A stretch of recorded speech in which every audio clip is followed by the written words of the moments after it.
Hello, Psych 101 students. Welcome to Learning Objective 3. Psychology is diverse and psychologists must be ethical. So let's begin with just kind of a definition of diversity here. It refers to those characteristics that make us seem different from one another in a specific context or situation, and it can be any kind of difference. So, there's a list here. Race, ethnicity, biological sex, language, religion, gender, age, socioeconomic status, etc. So it is, it's not one particular type of difference, but diversity means just having people that are different, in different ways. And this this diversity has certainly not always existed in psychology, but we have certainly improved. Here's a couple of early examples. There's in 1890, we have Mary Whiton Calkins. She was one of the first female graduate students in psychology, but she was actually denied the doctoral degree that she had earned because she was a woman. If you look at these at the screen here, you'll see that there is a mistake. It says that she was one of the first females to receive a doctorate degree. That receive word should, you cross that out. It should be earned. She was one of the first females to earn a doctorate degree. She did all the work. She earned it. She went to Harvard University, but at that point, it was an all males college or university. But she took the course. But she was allowed to take courses there, and she did all the work that was required. They denied her the degree because she was a woman. Her influential research on memory helped her to become the first woman to be elected president of the American Psychological Association. So the first woman. So she went on to great things, but she never got that doctorate degree. Harvard offered her one from Radcliffe, I believe, which is their female school, but she, on principle, she said no. As it says on the screen, data from 2019 showed that 70% of psychologists identified themselves as women, which is a huge change. College and university in general was male dominated, throughout the late 1800s and throughout the first, I don't know how many, at least the first half of the 1900s, and actually probably the first 75 years of the 1900s, but it has changed quite a bit. And so we're up to a point where, a few years ago, 70% were women. So there has been a huge switch. And then we have, in 1920, we got Francis Cecil Sumner, became the first Black person in the United States to earn a doctorate in psychology. He founded the Department of Psychology at Howard University. And as it says on the slide, Sumner was only one of 11 Black people, to earn a doctorate in any field between 1876 and 1920. So over that 45-year period or so, there was 11 Black doctorates compared to 10,000 white recipients. So we haven't always been diverse in who practices psychology and earns degrees. Today, psychologists identify in many ways that make them more unique and different from one another. This is just a snapshot of people in the field, showing, some of the diversity that exists. Um,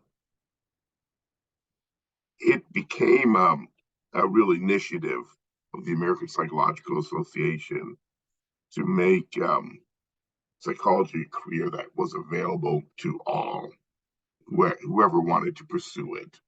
And so the American Psychological Association made a real effort to become more diverse. Okay, that's one.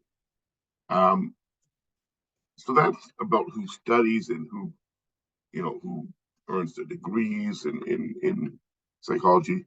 And then we can look at these subjects in psychology research. And once again, we have a poor history of diversity.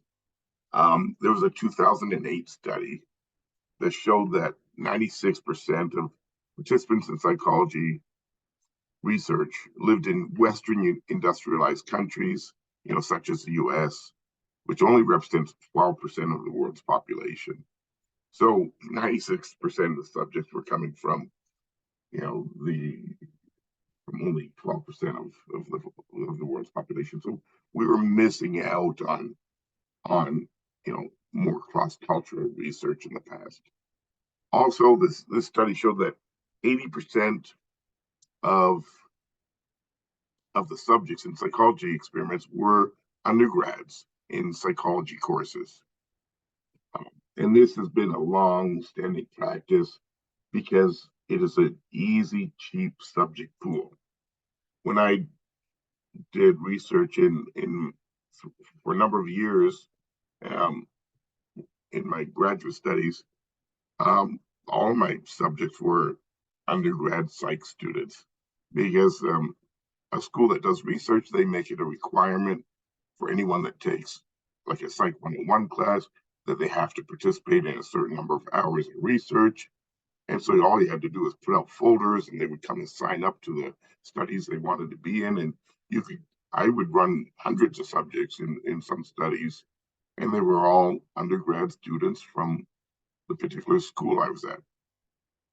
You didn't have to pay them anything because they were getting credit, in their class. And so the allure of an easy, cheap subject pool is hard to ignore. But it limited the diversity in the research that's been conducted. And this is still true today that this is still where most experimenters get their subjects. Once again, it's easier and it's cheaper. But taken together, knowing that in our history, most college and university students tended to be male in the past, and they tended to be more upper class. Back when colleges and universities were much less attended than today, and so most early psych studies were using white, upper class, college aged males as subjects. And so not a lot of diversity there. And we've, psychology has learned from these mistakes that because researchers would apply their results to groups that weren't even represented. They might have all male subjects and, make it sound like the results apply to males and females. Well, you can't really say that. Or they would have all white subjects because those were the people attending the colleges. And how do we know this applies to other ethnicities? And so this was certainly a problem in the history of psychology. We have gotten better overall. There's a lot more cross-cultural studies done. And a lot of researchers seek out diverse subject groups now.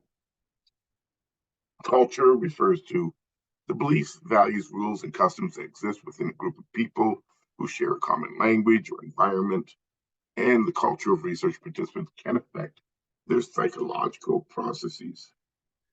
Let's look at the next slide to see an example. This is an optical illusion called the Mueller-Lyon illusion. And if you look at line 1 and 2, and I ask you which one's longer, if you are like the typical person from an industrialized nation like the US, you'll say that number 2 looks longer. I know that 1 and 2 are identical in length, but 2 still looks longer to me. I can't help it because I'm from an industrialized culture. So I perceive it differently than people from certain other cultures. What they were asked, what the subjects were asked in the study was, how much would you have to change line 1? Like, how much would you have to lengthen it in order to make it the same length as line 2? And the participants from the United States, which you see over on the right side of this graph, they were from Illinois. They on average they said that line one must be lengthened by 20% to equal the length of line 2. Well, if you look at results from more small scale societies, less industrialized, more tribal societies, they actually perceive these lines differently, and they don't fall prey to the illusion as much as we do in the U.S. or in other industrialized countries. If you go all the way over to the left side of the graph, you get the sand foragers. They're from the Kalahari, and they say that line 1 hardly needs to be lengthened at all to equal line 2. They they don't really fall prey to the illusion. Just a very, they're around 1%. Maybe it just needs to be lengthened a tiny bit. And so what we see when you look at, this graph here across a lot of different societies, that people are perceiving these lines differently, depending on, where they were raised and what culture they've lived in. Well, you might say, well, we all have the same system of eyes, and why would this be different? One of the explanations is that when you grow up in an industrialized society, you see a lot more straight lines and you see a lot more right angles because you live in a world with brick buildings. And so, whereas if you're in a tribal society, you're not seeing right angles and straight lines as much. Let me just do a quick drawing here. I'll give it an attempt at least. To just kind of highlight one of the explanations that's been put forth. Where am I going here? Oh, annotate. Okay.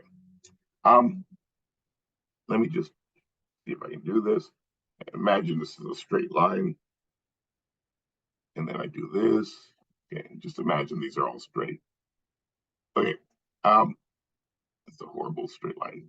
Okay, anyways, see, when you see an angle like this is like the outside of a building. Imagine you look at the outside of the building. This is the line coming down. This is the corner, at the ground. Okay, I keep messing with drawing up more, but that corner would be closer to you than any other part. Like, this is a corner that's coming out towards you. So this corner is farther away than this point or this point over here. Like, it is a corner that's kind of, that's approaching it. This is like looking at the outside of the building. If you're inside a room, imagine you're looking at the floor, like at the corner of a room, and these are the floor lines meeting the corner, and this would be the wall, the corner of the wall going up. Well, this corner is farther away from you than these lines, because it's a corner that's, the walls would be closer to you than the farthest corner. And so anyways, we see these kind of corners all the time because of buildings. Like, if you're in a room right now, you can look at the corner, it'll look something like this. If you're outside, you can look at an outside building and it'll look like the first drawing. And what the proposal was is that because we've seen these kinds of corners regularly, that our perception has changed. We've grown up seeing these cornered rooms and cornered buildings, and and it changes the way that we see this illusion. Because if you look at the arrows, this number one, this is like my first drawing. It's like the outside of a building, so and which means it's closer to you, which means these lines are closer together. These are like in number two, it's like looking at a corner inside a room, the way that these lines slope apart. And anyways, they say that this is what affected this perception. That's one of the theories. So once again, the main point being that even something like how we perceive things will change depending on what kind of culture you've grown up in. And you can see that, in the U.S. estimates here are much higher than all these other cultures. Okay, let me erase this horrible drawing here. Wait, where's my eraser? Eraser. Okay. Sorry, just want to erase it before I go on. And we will move on. Okay, so psychology students are also more diverse. I'm not going to go through the details here too much, but you can see that between 2004 and 2019, the number of people of color who earned a bachelor's degree in psychology increased by 17%. If you look at those, the increase from 27 to 44.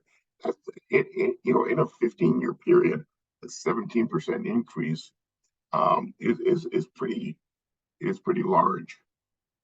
So it shows that there has been even in the 2000s that that we've seen a lot more people of color earning bachelor degrees than before. Okay, and you can look at the other details here. And the second part of this learning objective is about ethics. And when you do research in psychology, you obviously need to be ethical. Ethics are accepted standards of right and wrong that guide how psychologists should go about conducting research. Over here on the right in the picture, they're showing the example of an unethical study that was done, back around 1920. This is John Watson. He's he's the founder of behaviorism. We'll talk about it more in another module. And this was a little picture of the Little Albert study. I'm not going to get into it now. Some of you may be familiar, but we will talk about it in another module. But to the basic idea was that he taught this baby to be afraid of of white rats, and you can and the fear ended up transferring to things like rabbits, which you can see here he's crying. But anyways, he showed that you could instill fear in a baby. Well, who would do that? I mean, at the time there was not a lot of control of psychological experiments, and so studies like this were done. You would never be able to do this study now. It would never be approved. Well, who approves studies? Well, we call them institutional review boards, IRBs. These people review any kind of proposed research and decide whether it meets ethical standards. You'll find an IRB at any college or university that does research, or any institution like business that does research.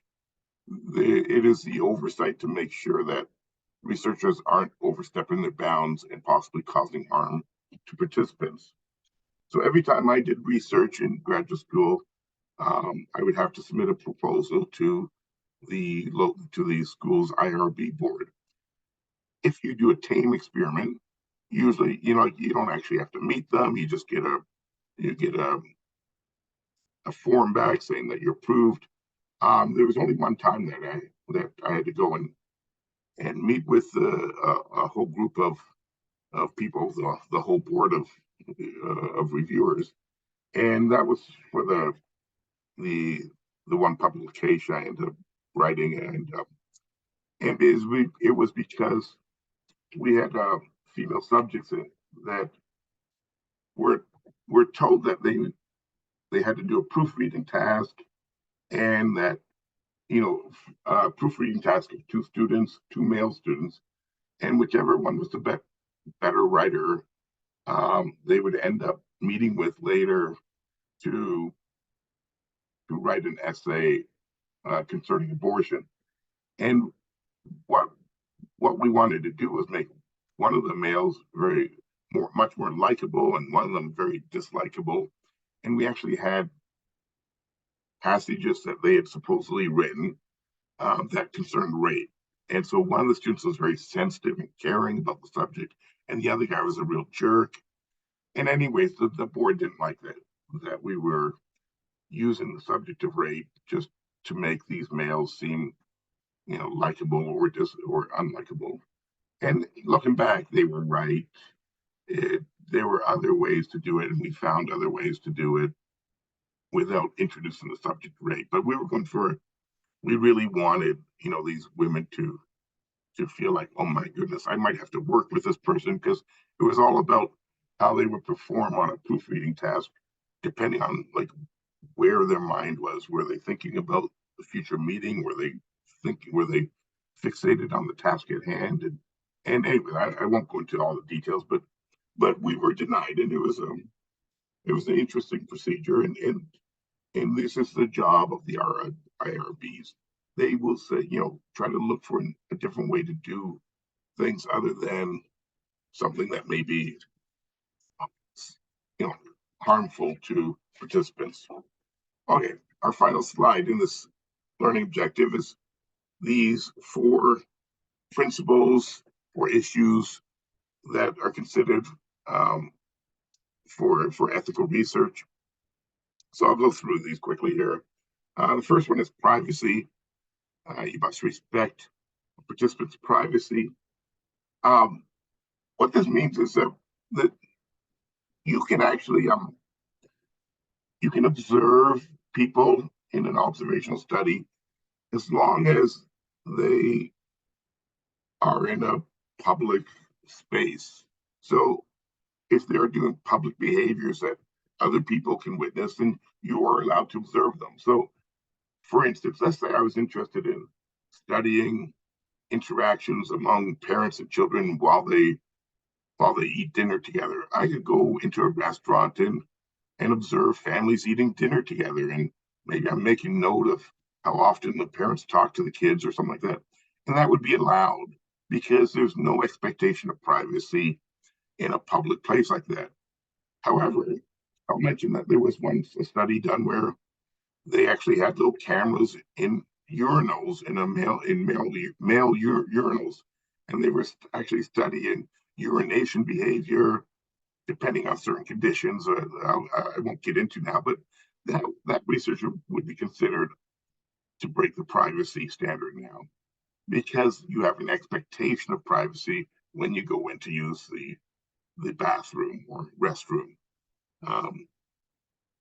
differently than when you're actually out eating in a public space.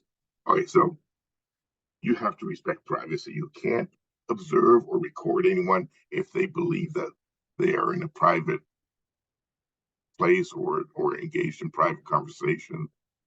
All right, confidentiality, you have to keep secret the identity of any subjects.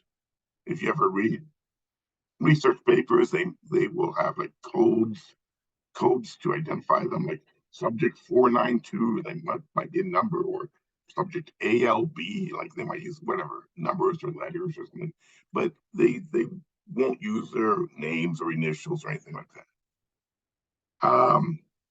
Informed consent means that subjects have to know what they're getting into, and before they consent to participate. So you can't sign them up and make for a study and expect them to participate before they have some idea of what it's about. And so you have to give them indication of what they will be doing in the study. Now, There are exceptions. I mean, you've probably heard of psychological research where deception is used, and there are times where it is a necessity in order to study the types of behaviors that you're interested in. In the study I mentioned earlier that I participated in, we had told these female students that they would later be writing a paper with one of the males, that they chose to be the better writer. And I mean, that was a complete falsehood. There never were males. There was the passages that we said that they had written were just made up by us, of course. But it was very important for our study that they believed that these were real males that they might be meeting later. And so we use some deception. When deception is used, then it is critical and ethical that you do a debriefing session, afterwards.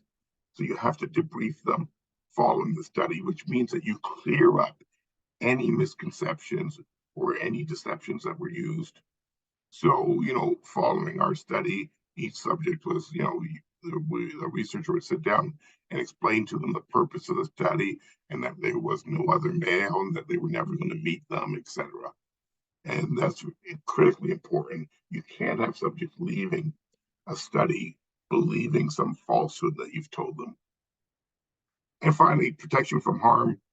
Researchers cannot ask participants to endure unreasonable pain or discomfort. So this word unreasonable is kind of a sliding scale word, meaning that what's unreasonable in one study might be reasonable in another. And this is where we come to the risk-benefit ratio. If a researcher is doing research that might, I don't know, let's just say lead to a cure for cancer, well, they will allow you to get away with more, just, possible discomfort amongst subjects because the benefit would be so great. And so this risk-benefit ratio applies to animal studies as well as human studies. I remember a study where they were dropping rats, and they would suspend them up in the air from their tails, and they would drop them on their heads from various distances because they were studying head injuries. And, if they were doing this for some little result or insignificant result, it would never be allowed. But they were hoping to find some solutions to human brain injuries, and that would, alleviate the suffering of many humans. And so in that case, they said that some harm to these rats, and the rats did have to be euthanized um, at some point after their brain injuries, so they were put down. But I mean, it was deemed important enough research, and these things get argued about. There are many people that would say that's still not right, even if you find something that's going to, I don't know, solve paralysis or something, or maybe like whatever. So find some kind of cure for for certain brain disorders. Some people would say that you still shouldn't ever harm any kind of animal, but this is what they look at, and this is always a tough call. Um, Once again, though, if your research is somewhat insignificant, they won't let you get away with any kind of pain or discomfort inflicted upon subjects. And this includes animal subjects. Okay, and that concludes learning objective 3. In the next video, we will look at the scientific method.